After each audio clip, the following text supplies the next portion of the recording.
Fare jumpers on TriMet. Tonight we've learned their fines are being reduced or in some cases wiped out. And with fares recently raised for the rest of us, we wanted to know why TriMet often gets nothing from fare enforcement. It is 6 o'clock. Good evening, everyone. I'm Jeff Gianola. Kelly is off tonight. And our reporter Chris Woodard live at the Multnomah County Courthouse where dozens showed up today to fight their fare tickets. Chris, seems like a good deal for those who were fined.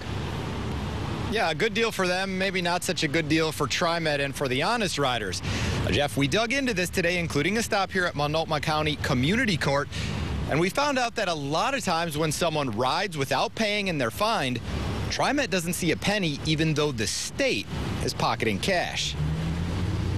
To Barton, and he dunks it over. Last Friday, the eve of a busy, Look at this ball, it's so inviting. exciting sports weekend in Portland, came with a warning. Checking fares. Fans using Max, pay your fare or risk a fine. TriMet will have inspectors out.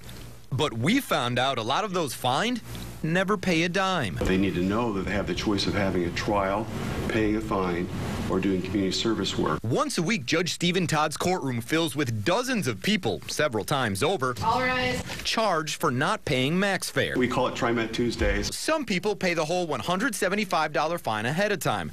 But those who show up in court can sign up for 8 hours of community service instead, or have their fine reduced to $60 by the judge. A lot of people at first didn't realize that Fairless Square had gone away, so we saw some people confused about that. I see a lot of tourists or people who don't speak English, and so sometimes they're just not really aware of what our system is. When we showed up in court, no one who was there had to pay the full fine.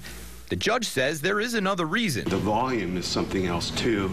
If the fines get too high, too many people ask for trials, and we're just swamped. That means less money for TriMet, which had to cut services and increase fares because it doesn't have enough money. A spokesperson, Mary Fetch, tells us obviously more revenue would help fund our operations, but it's up to the courts to decide the ultimate level of fine. When people do pay the $175 fines, the state gets most of the money.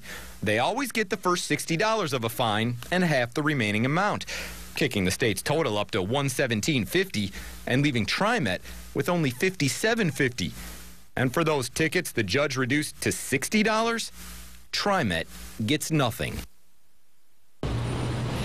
During the 2012 calendar year, a TriMet spokesperson tells us they collected just over $317,000 in revenue from citations.